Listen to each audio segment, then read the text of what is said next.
Well, welcome, everybody. We are delighted to welcome you this morning. This is a Saturday morning. This is the 10th of June of 2023 to our Utah Valley Technology and Genealogy Group meeting. We meet online every second Saturday of the month except December. And my name is Don Snow. I'm in Provo, Utah. Our host is Gerhard Roof. He's the president of our organization, and he's in Orem, Utah. And online with us also today is our speaker. In fact, both the main speaker as well as the class following the main presentation.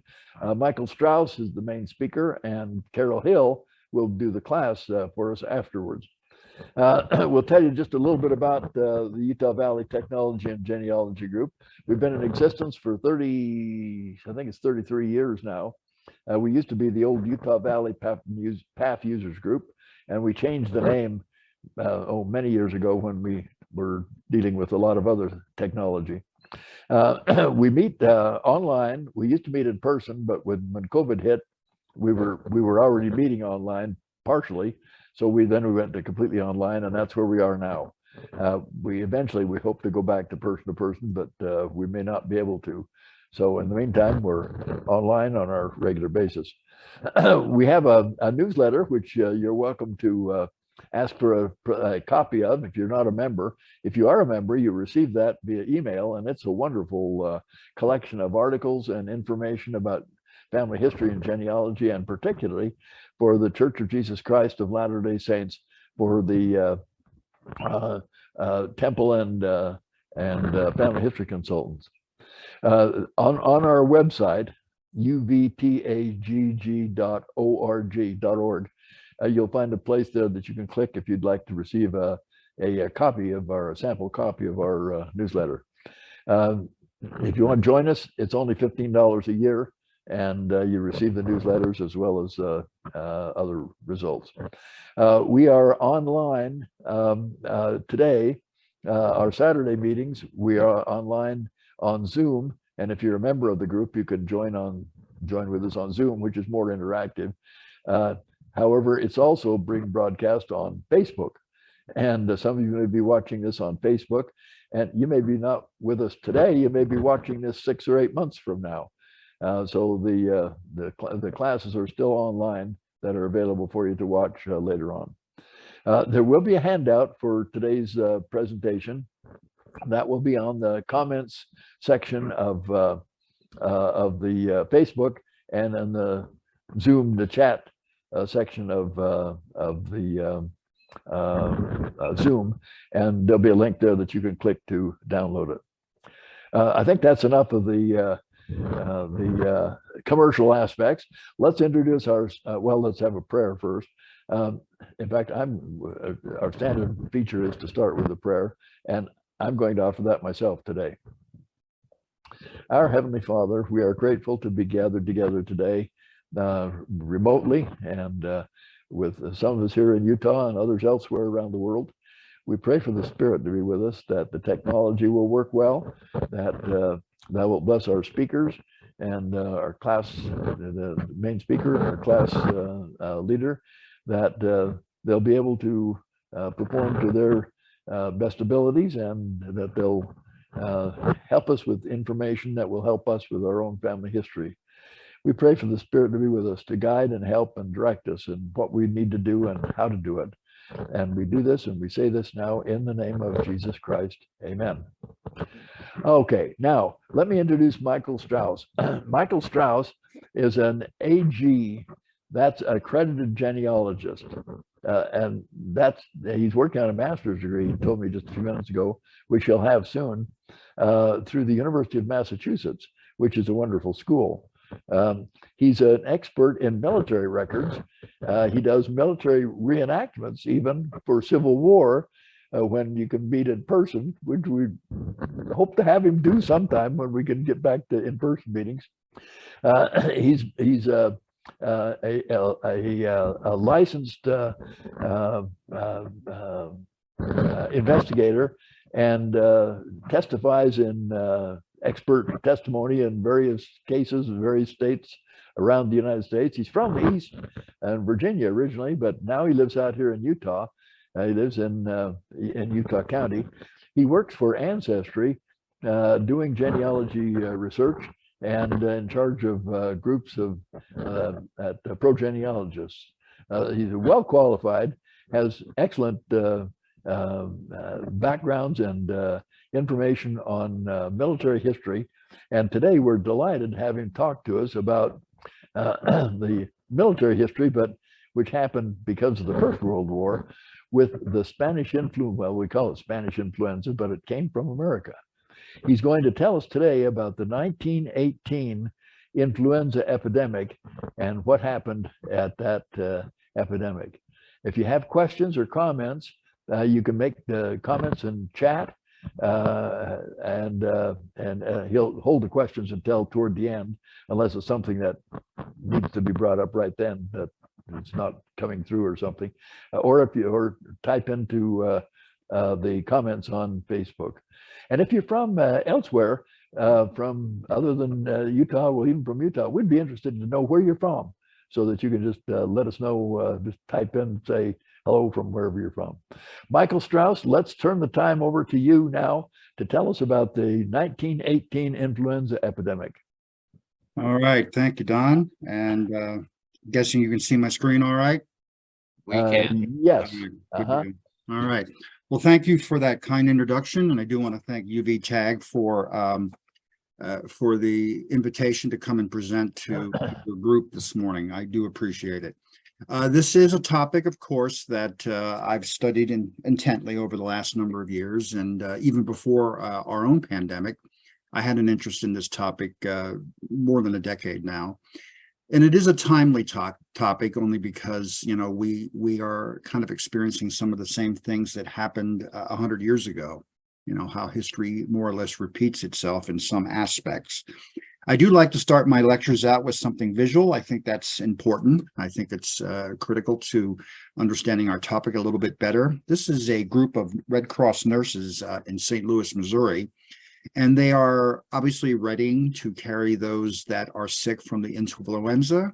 This is a glass negative in the possession of the Library of Congress. They have a wonderful collection of images during this period, not just Red Cross images, but those in society, showing just how people were affected all across the nation and, of course, the world. Now, when we think of the influenza, we need to kind of put ourselves into the pages of time, because World War I is going on at this same time as well. You know, we are talking about an era which was known as, really, World War I was our first modern war. For the first time, we have tank warfare, chemical warfare, airplanes, radar, flamethrowers are used for the first time. There are other ways that men are killing each other. They've become rather good. The armies have become rather good at killing one another. And in turn, this is considered really the 20th century's first modern war for that reason. But the numbers of deaths that result from World War I globally really are dwarfed in those numbers of those people that die from the influenza. And this was purposeful. I mean, this had purpose behind it, where the influenza was something that came about, you know, simply nothing we had any control over. I think most people think of the influenza with the name that Don had mentioned, that of the Spanish flu. And I think you need to have an understanding of how the name came to pass before we talk a little bit about the history of the flu and how it started. Most of the world really did come to call it the Spanish flu because Spain was one of the first countries to have actually reported deaths in the newspaper. You have to understand why. Because Spain during World War I was a neutral power. It was not on any side. They weren't part of the Central Powers. They weren't part of the Allied powers. And because they were neutral, they did not censor their news, where all the other countries, England, Germany, Austria, Hungary, United States, Canada, France, all those countries that were involved in the war, all censored their news. And news was not carried freely. However, in Spain, that was the opposite. And the King of Spain, Alfonso the 13th, who was the reigning monarch, he was still rather young, he caught the flu and became ill. And most people globally believe that the flu originated there, hence the name, the Spanish flu. Incidentally, the king did survive and lived until 1941. I don't know if you knew this about King Alfonso the 13th, but he was the same monarch who at a very young age, as a teenager, was the king of Spain when we were at war with Spain during the Spanish-American War of 1898.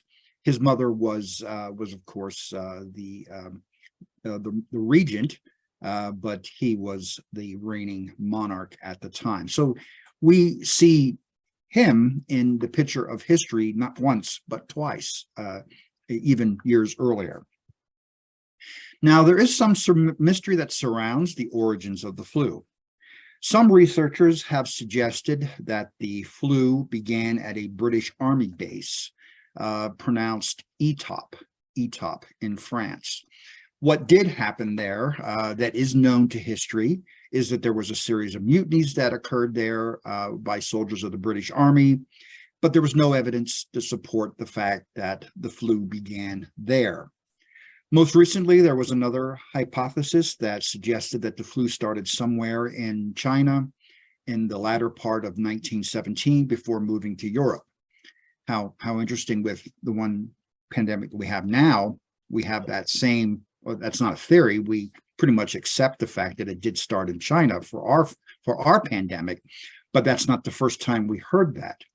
And in turn, that is also something that's brought out as far as research is concerned. But in both cases, the evidence does not support either claim, which means that it has to have started somewhere else. And Don had put his finger on it when he mentioned that it did start domestically here in the United States. And it started in a small rural county in Kansas. A little county named Haskell County, just due west of Wichita. It was a small farming community. In late February of 1918, in this small rural county, mysterious illness began to run unchecked. In a couple of short weeks after this, some of those citizens who were living in that community, those that were healthy, began to become violently ill. Now, there's a good documentary on this from PBS. It talks about the origins of the flu and pinpoints it to Haskell County. And it indicates the flu was caused by the H1N1 virus, and it was a virus which was of avian origin. And in turn, that's what started the flu. If you watch the documentary, it's probably the best published, or I should say, best documentary on television that exists for this topic. There certainly are a number of books as well that also support the findings in the documentary, and I've included those in your handout for you to peruse at your convenience. Now, you can see where the county, which is highlighted in red, shows up just west of Wichita, and the line arrowed pointing towards Topeka, the capital, and Camp Funston, which is the military base. This map with the showing of Camp Funston will become important to the story of the spread of the flu. Now, as quickly as this unknown disease appears in Haskell County, it vanishes. The young men who were living in Haskell County started to be inducted into the military service. Remember, the draft is going on. The draft had just been passed. It was the Selective Service of 1917, making all men eligible, regardless of your citizenship status. That did not matter. All men 18 to 45 had to register for the draft, and if called up for the draft to be inducted into service, those men who lived in that area of the state were then sent to Camp Funston. So these men reported between February 28th and March 2nd over a period of a few days. Doctors in Haskell County, including their senior health officer, a man named Loring Minor, had no idea what caused the sickness of the area residents. And in turn, He didn't know what to do. The illness was too late to report to his superiors in Topeka, and the illness, unfortunately, began to spread. And it spread with those young men reporting to camp at Camp Funston. So these recruits reached Camp Funston, which is now what we know as Fort Riley, and the men would obviously be in close contact with one another. Obviously, they were training together. They would be in very close proximity. And between March 11th and March 18th, over a period of just 1 week, 500 of those soldiers became violently ill. Within 3 weeks, there were another 1,000 plus that became sick. Now, this is not by happenstance, clearly. I mean, these men were getting sick for a reason. And by the spring of that same year, 48 of those men were dead. Now, that would be not a number that I would be worried about because of the percentage-wise, based on the number of those that were sick, 1,500 plus men, and 48 of them are dead. That's a small percentage. But the fact remains is these men were healthy men. These men were young men. These men had no known medical conditions that would otherwise cause that many men to die in a very short space of time. So their causes of death were listed as spinal meningitis, pneumonia. They had no way of knowing what this was. Again, these men were young and healthy, so the men were quarantined and they were isolated. And as quickly as the disease came here, it soon disappeared. In the next couple of months, more men were transferred to this camp and in turn transferred to other camps for advanced training before they would wind up going to the war zones in Europe, because that's where they were needed. The United States was now actively involved in World War I as of April 6th, 1917, and we sent our American Expeditionary Force, or AEF, over to France and Belgium to fight alongside the French, the Belgians, and the English against the Central Powers. And because we did not check the disease in Fort Riley, or Camp Funston, I should say, and it was allowed to spread to other military camps, these men carried that disease with them to Europe. In essence, they were traveling with a silent, deadly killer. Once the virus reached Europe, it quickly spread. It quickly spread through all the armies fighting on the war front in the trenches. Remember, we were using trench warfare as our means to fight. And you wouldn't think coming into close contact was possible in the trenches and spreading the disease from one army to another, but in turn, it did spread, and it spread quickly. So the armies of Germany, France, Russia, Italy, England, all, in addition to the United States, all became affected in a very short time. Within several months, the flu began to run unchecked throughout the armies. And in a short time after that, 30 to 40% of the entire fighting forces were affected by the flu. Now, I didn't imply that these men had all died.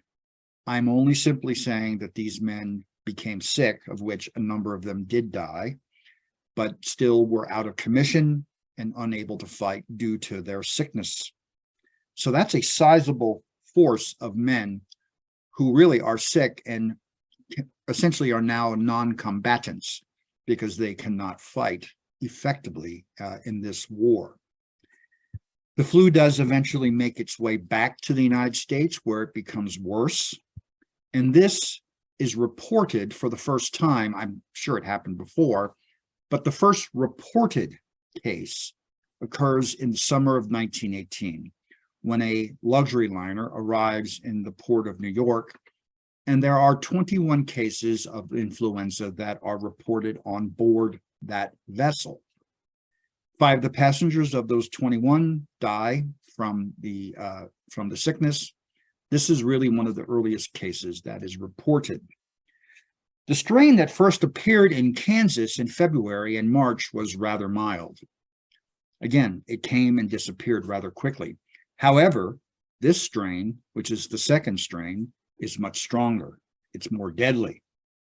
The disease, once it comes back, spreads very quickly throughout the United States. One of the very first military camps that is overrun by the influenza is located just outside of the city of Boston.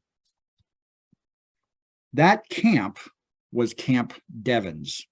It's still there today, or at least parts of it is. And it was the first Army camp to report the disease. The influenza mortality rate had jumped 2.5% for the month, which was more than 25 times the normal mortality rate at the time in 1918. You see this image of the camp, which is from the National Archives. It displays a number of barracks operations, and the camp had thousands and thousands of men, all of which would have been exposed to this illness. So the Army dispatches their Surgeon General, a man named Dr. Victor Vaughn. He is summoned immediately to Camp Devon to find a solution, at least to figure out what's happening. On the day he arrives at the camp, 63 soldiers die from influenza because they now know what it is. They just haven't figured out a way of stopping it or slowing it down. Vaughn himself is very quick to realize that this illness is a lethal killer. And it targets not only the very young and old, but in his opinion, and as we've seen in other evidence, this is targeting the healthy who are being now struck down in larger numbers. His journal is available to read, which I think is a really eye-opening and very sobering discussion on the topic that he writes about. And I just want to share an excerpt from his diary, just to show you what it was like for him. He writes this: "The saddest part of my life was when I witnessed the hundreds of deaths of soldiers in the Army camps and didn't know what to do. And to humbly admit our dense ignorance in this case, I saw hundreds of stalwart men in uniform coming into the wards of the hospital. Every bed was full, yet others crowded in. Their faces wore a bluish cast. A cough brought up blood-stained sputum." Vaughn realized that he had to do something about this and decided to combat the disease with everything that he had available to him. He brought the best and the brightest doctors together, both civilian and military, brought them together to bear on this problem.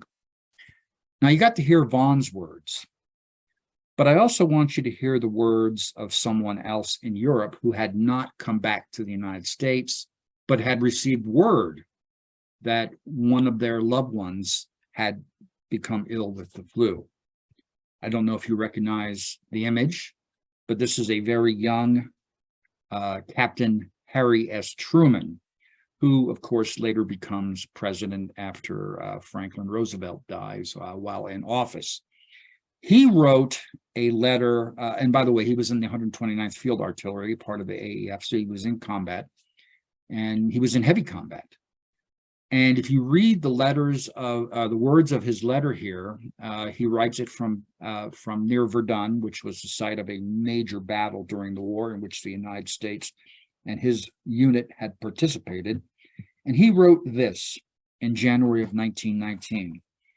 "Last evening was a glorious one, even though it was raining. I am so glad that you are out of danger from that awful flu." He's writing to Bess Wallace, who would be his future wife. He was, dating her at the time, and they were acquainted. "You have no idea how uneasy I've been since hearing you had it. We over here can realize somewhat how you must have felt when we were under fire a little." So he is equating being in combat as bad as having this flu. "Every day, someone in my outfit will hear that his mother, sister, or sweetheart is dead. It is heartbreaking almost to think. I'm hoping that the worst is past, and from now on, we'll never hear of it again." It's the last sentence that really sticks out in my mind. It seems that war and pestilence go hand in hand. And that's how he concludes his letter. And I think that's a touching part of his letter and an ending part of his letter, in that he understands full well just how bad this is and what it can do to destroy families. So the government enlists the aid of not only the military, but they also decide to enlist the aid of the American Red Cross. The Red Cross is brought in to help with this pandemic. Just a little bit about the Red Cross. It was founded in 1881. Dorothea Dix, of course, is the founder, just one of the founders. And over the course of the war, the Red Cross, because they came in contact, very close contact with their patients, there were over 400 of the Red Cross nurses and doctors who also became sick and died as a result of the flu, thereby giving their own lives. So, of course, some deaths were from combat, but most were from the influenza. A nice place for you to search and look for these Red Cross records is found on Ancestry. Ancestry has a collection of Red Cross nursing files that cover 1916 to 1959. So they cover both world wars and the in-between peacetime period.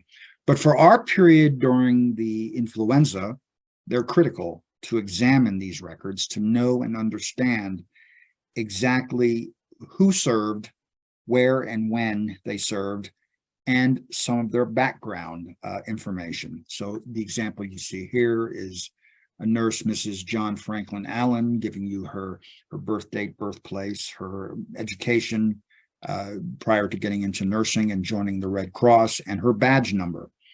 And these files will lead you to other primary records that will help you understand the work that the Red Cross was performing during this critical time of our nation's history. At the height of the epidemic, which was this late summer, early fall period, we start to see theaters, churches, and all sorts of public gathering places all beginning to shut down. Fear of the spread of this disease was very real. The government wasn't taking any chances anymore at this point. Everything had to close. And you would see this carried in major newspapers, well, even small town newspapers, where you would constantly see influenza orders to shut down of whatever they were shutting down, any public gathering place. I think one thing that did come about this that wasn't good was the fact that churches were even shut down. So you couldn't even worship God as a means to find an answer to some of the questions you had, and seek from others who were sharing your same thoughts, by talking it out at church, which was a big problem, I think. So major cities were the ones that were really affected the worst. And we start to see the third strain of the epidemic appear in the fall of 1918. Major cities like New York, Chicago, Philadelphia, San Francisco, Boston, all begin to suffer high mortality rates. And they all report the greatest number of deaths. However, within a few short weeks, many of these deaths that are being reported reached their peak. We had the same thing. We had peak deaths as a result of our current pandemic that just ended. And then the numbers started to slow down. Same thing happened here in 1918. Of those cities that I just mentioned, Philadelphia was probably the worst, because Philadelphia experienced something that the other cities paid attention to and didn't do, where Philadelphia chose to not pay attention. In November, when the war ended, Philadelphia had a parade to honor the veterans and the end of World War I, November 11th, 1918. The war ends on the 11th hour, the 11th day of the 11th month of that year. And the government warned them not to have this public gathering, and it was ignored. And in turn, Philadelphia paid for that bad decision. One of the other cities that experienced these high numbers was Chicago, as I had mentioned. John Dill Robertson was the health commissioner of the city, and he ordered that all public areas would be closed until further notice, until the flu could be brought under control. And they would have broadsides put out in the streets, placed on buildings, on telephone poles, wherever it could be put publicly, that people could be made aware of the fact that this was not going away anytime soon. And until it could be brought under control, everything would remain closed and isolated and quarantined. But by the following January of 1919, the course of the illness had mostly run its course. Those persons who had not succumbed from the virus initially, who had gotten sick or had died from the complications, some believed, at least some doctors believed, that they had somehow become immune to the disease and were able to fight it off. Now, think about it in numbers for a moment. Just want you to chew on some numbers. World War I claimed an estimated 16 million lives, civilian and military. We're talking about all the global countries in the world that experienced deaths directly related to the war, destruction, fighting, all related to the war. However, the influenza epidemic that swept the same global area in 1918 was estimated to have killed 50 million individuals on top of the 16 million that were the result from the war. This is roughly at the time 1/5 of the world's population.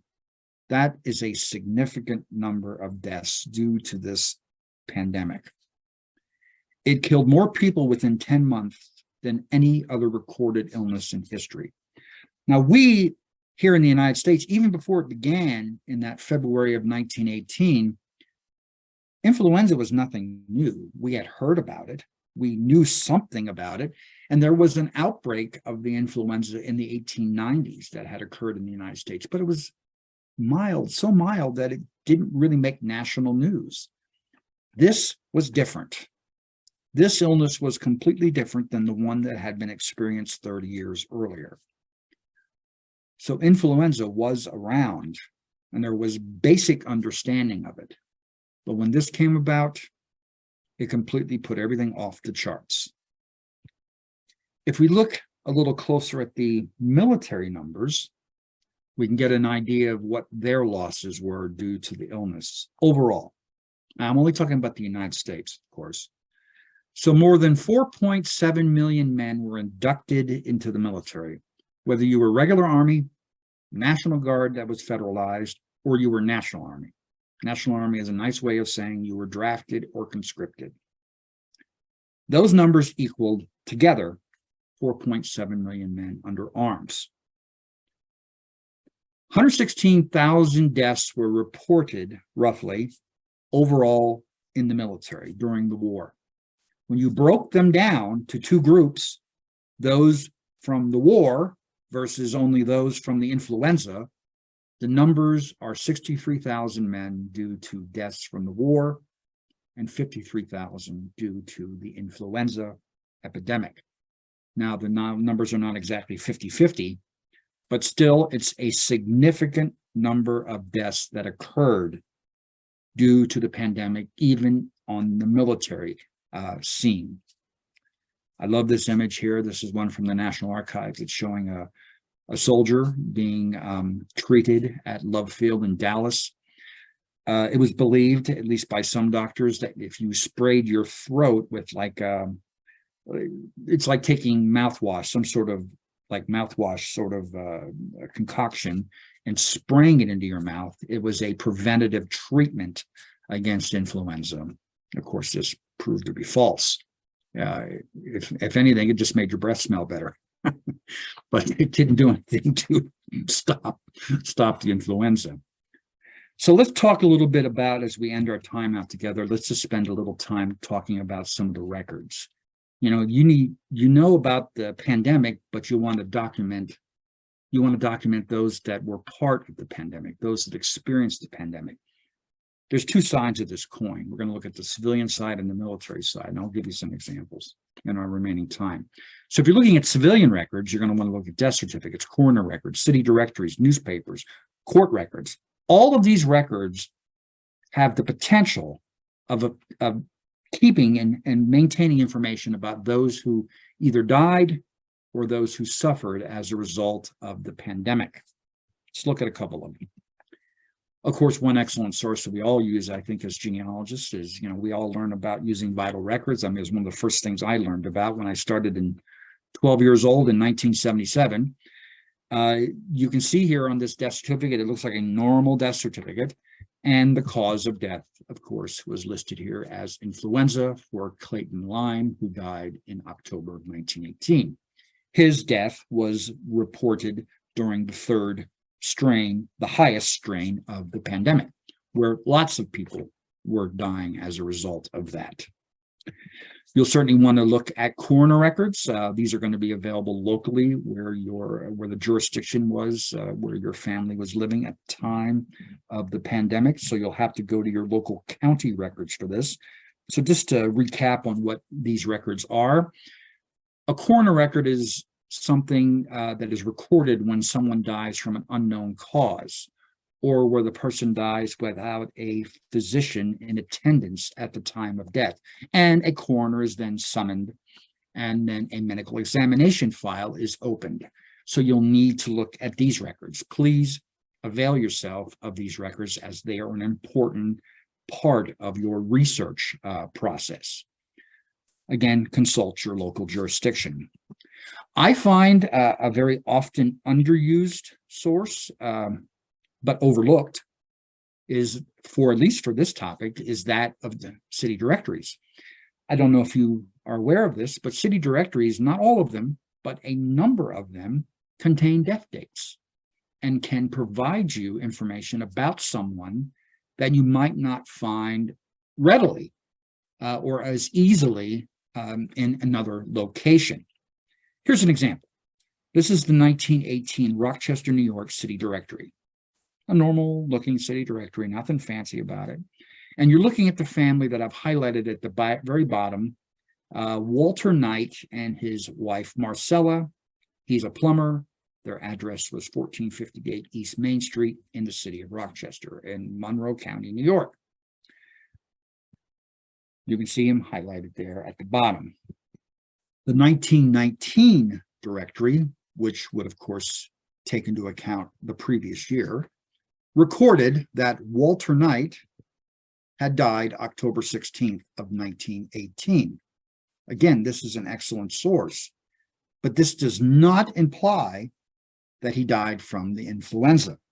This simply implies that he died in that calendar year. But the fact is, it's in the fall, when the highest number of deaths are reported in the third strain. It's reasonable to assume that he could have died from the influenza. So I would take this record and try to collaborate that information, try to prove or disprove that fact based on the death date that I have here, which would lead me to a newspaper record. Mr. and Mrs. Walter Knight, 1458 East Main Street, died of influenza. Not only did Walter die, but his wife also died. And the house, which was a double home they lived in, their wall neighbor also experienced death in their family as well. So the newspapers, to go along with these records together, will give you a much clearer picture of what was happening at the time. I think one of the best sources for finding family connections during this period is looking at courthouse records. And I'm talking the usual records: probate, deeds, tax lists, bankruptcy records. Bankruptcy records are really an overlooked source. They are a federal record. These would not be at a county level. This is a federal record due to the last Bankruptcy Act of 1898, which was in existence in 1918.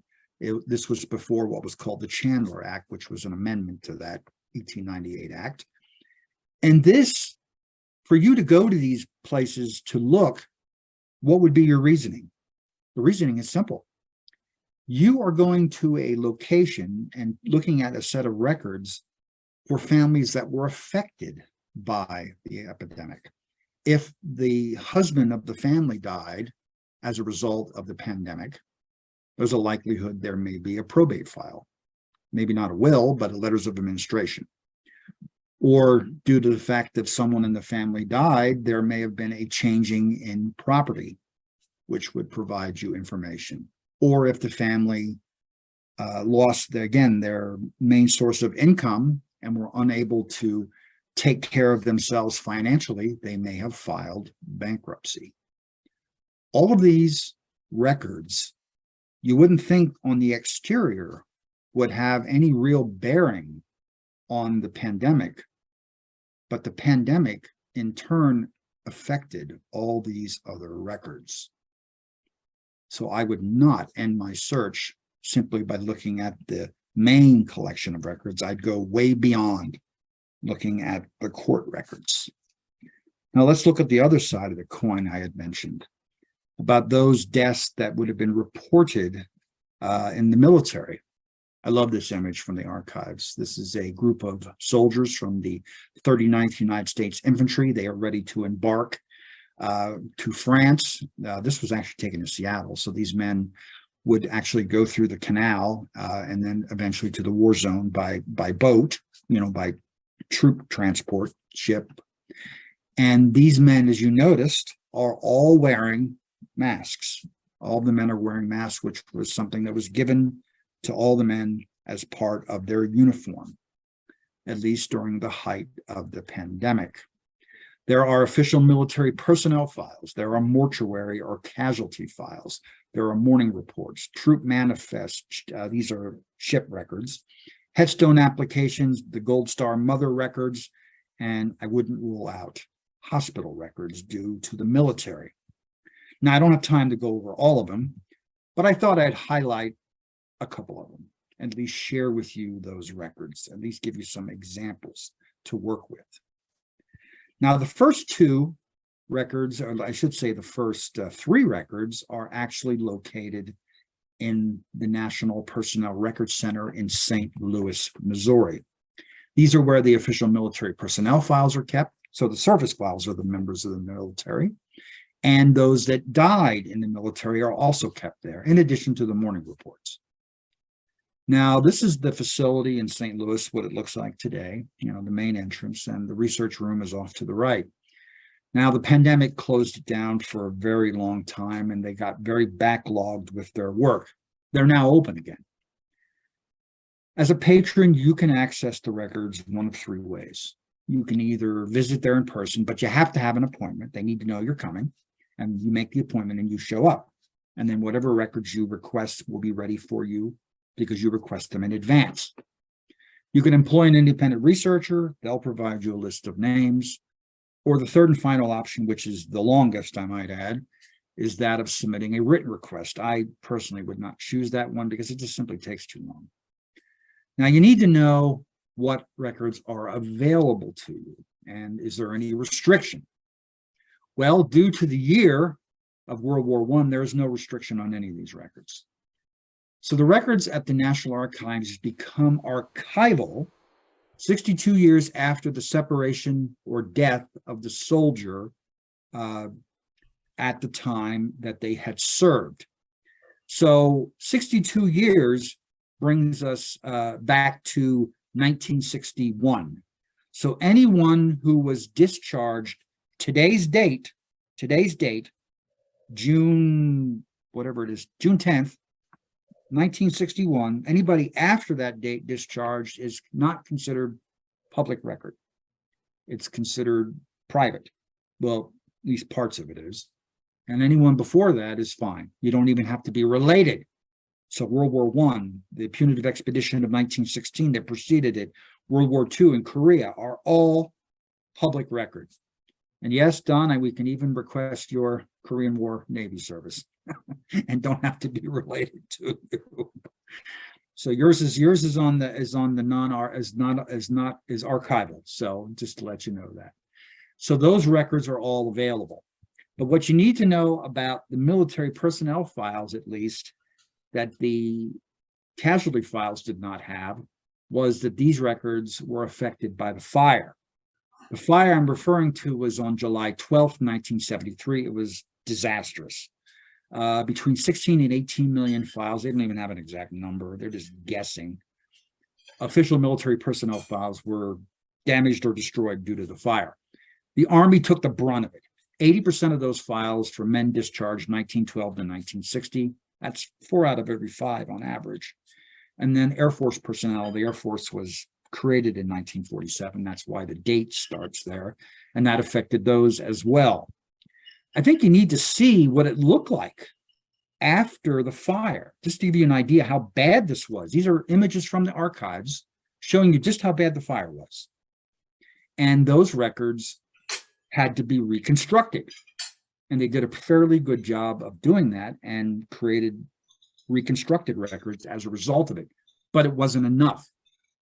In turn, those that died as a result of the war, whether from the influenza or from battlefield deaths or wounding and mortal wounding, those records were something that were called mortuary or casualty files, or sometimes they were referred to as burial files.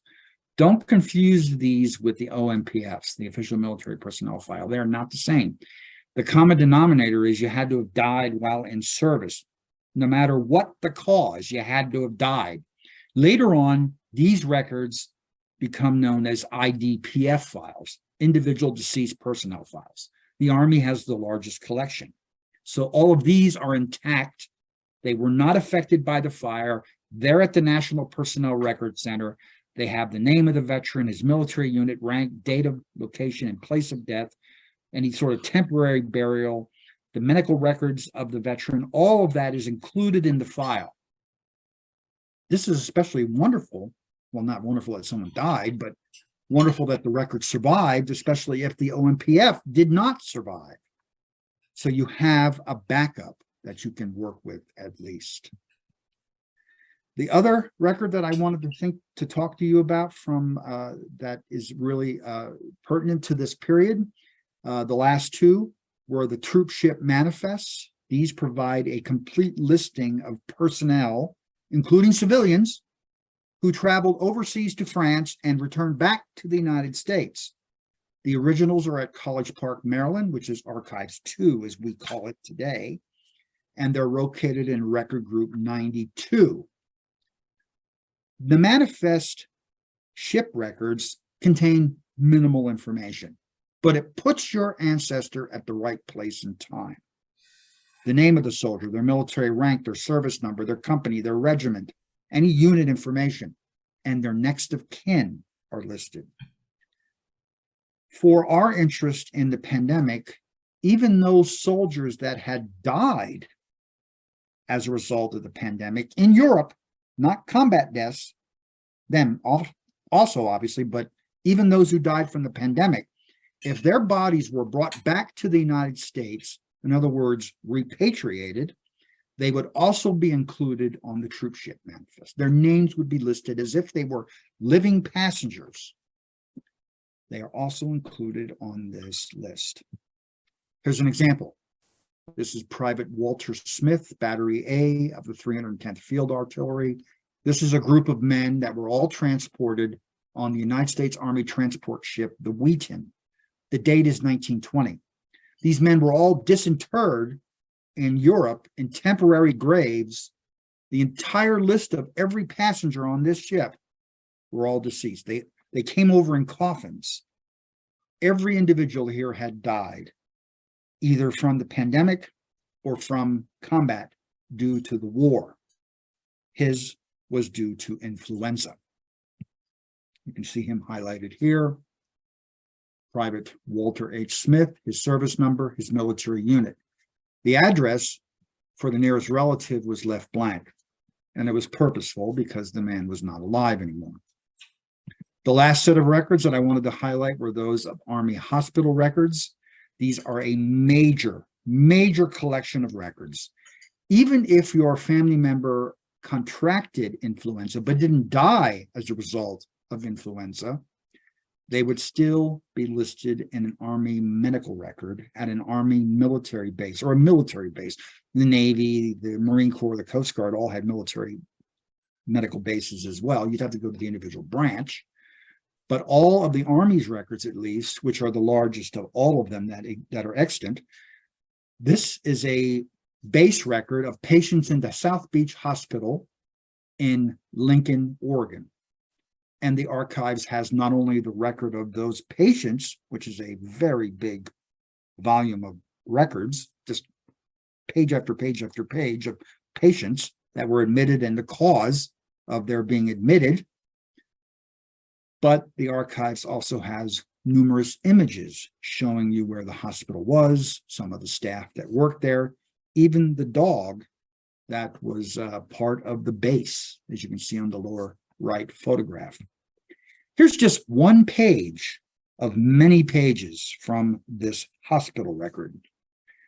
This is Friday, December 27th, 1918. Ernest Fuel died January 1st of 1919 at 6:30 in the morning, and he was admitted a few days earlier on December 27th of 1918.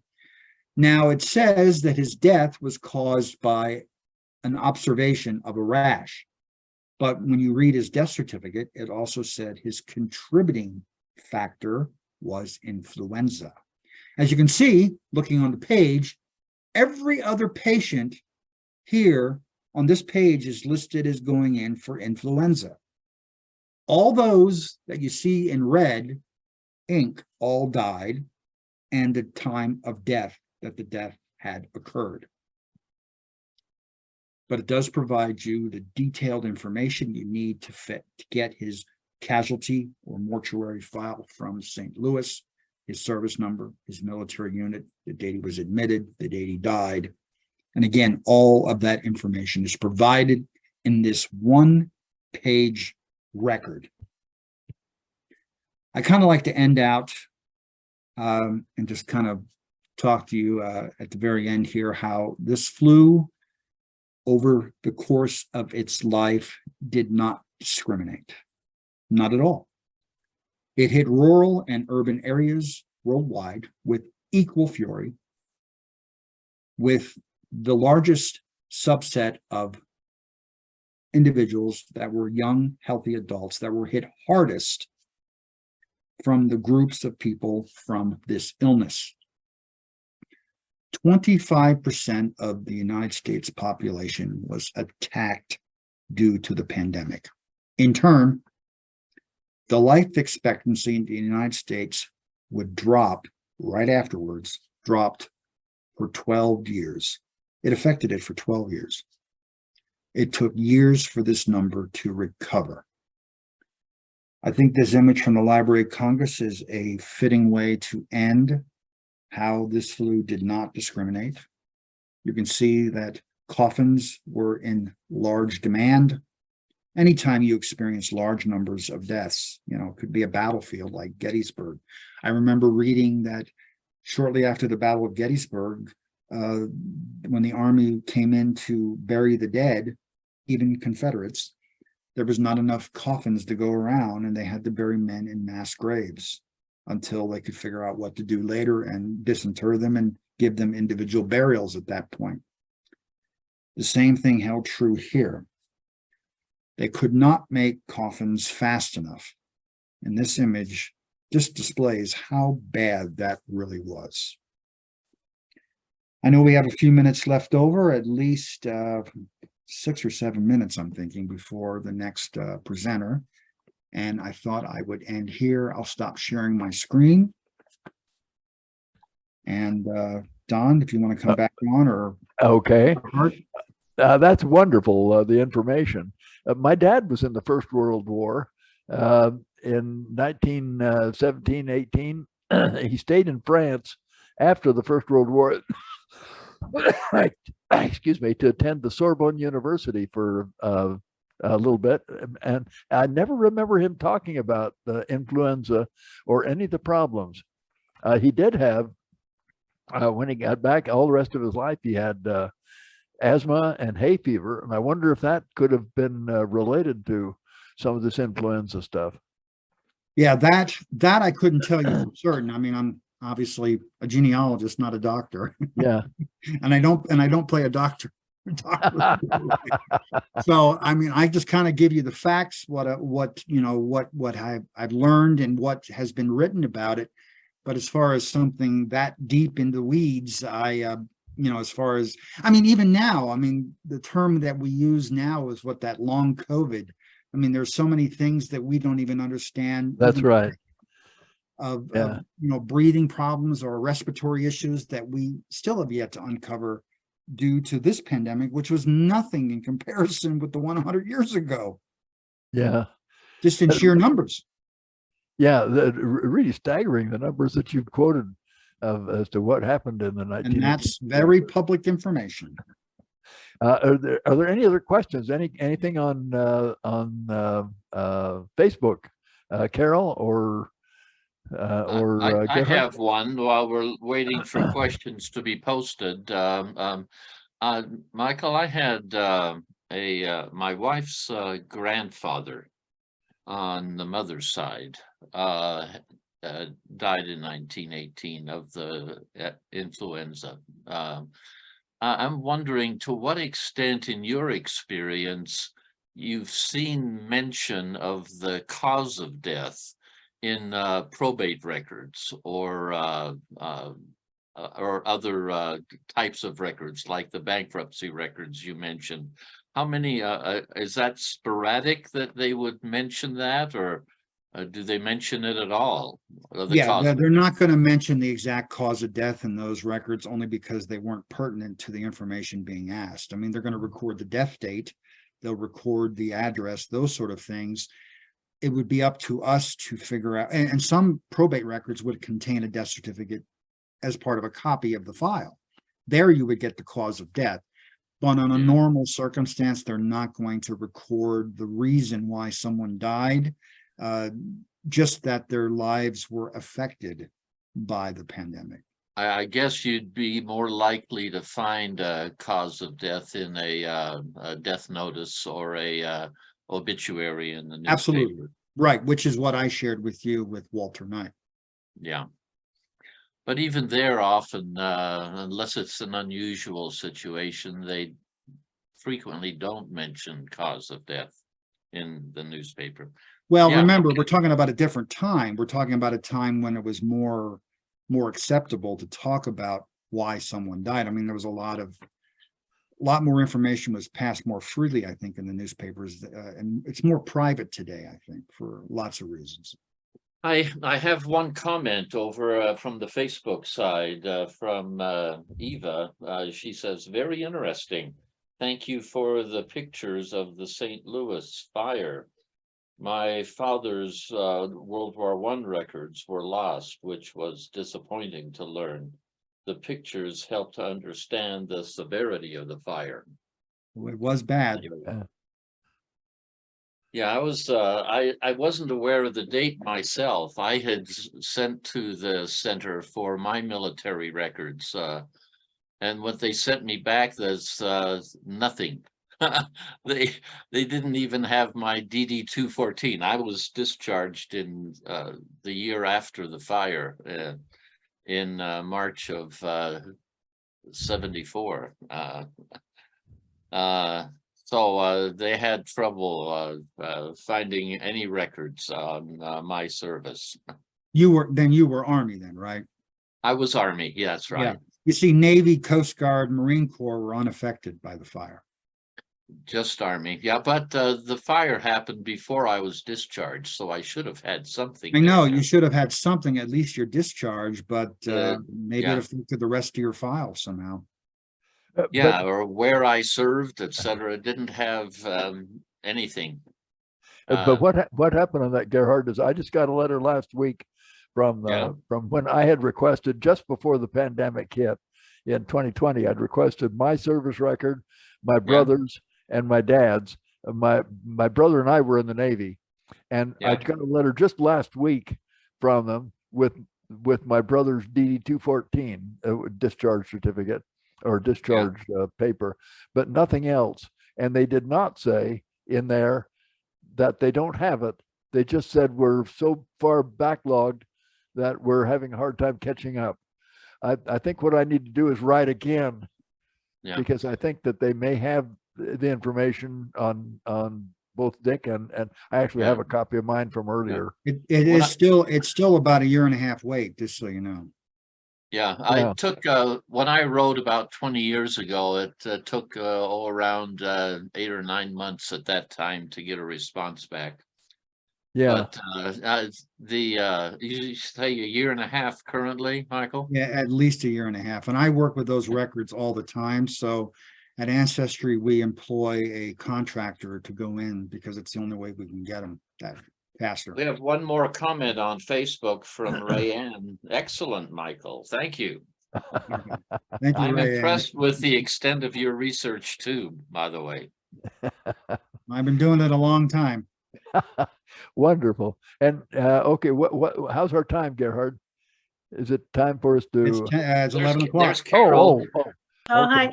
I just wanted to make a comment too. Thank you so much, Michael. That was wonderful. And all the pictures just, those were so good. And I'm a firm believer in imagery. Yeah. And I think telling a story is one thing, but telling and showing the story is another. And then what I also do is I tend to add the historiography into it as well. Yeah, it just was because that's what historians do. Yeah, it was great. Wonderful. Thank you. Yeah, it was. By the way, we've had people watching all the way from the East Coast up in the New England states to the West Coast. Sounds good. Oh, good. Thank you. Wonderful. All right. Well, now, just to conclude our main presentation, we've just heard from Michael Strass on the 1818 influenza epidemic worldwide during the First World War. If you're on Zoom, if you're a member of our group and are listening to this on Zoom, hang on, just stay on it.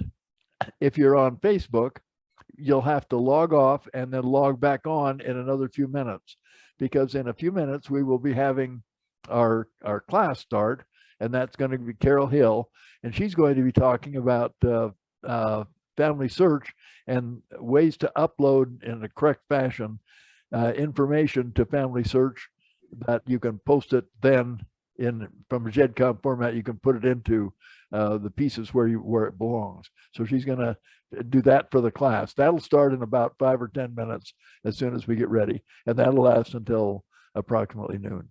So we thank you very much, Michael, for your presentation, and we'll now sign off from our main presentation and get ready for the class.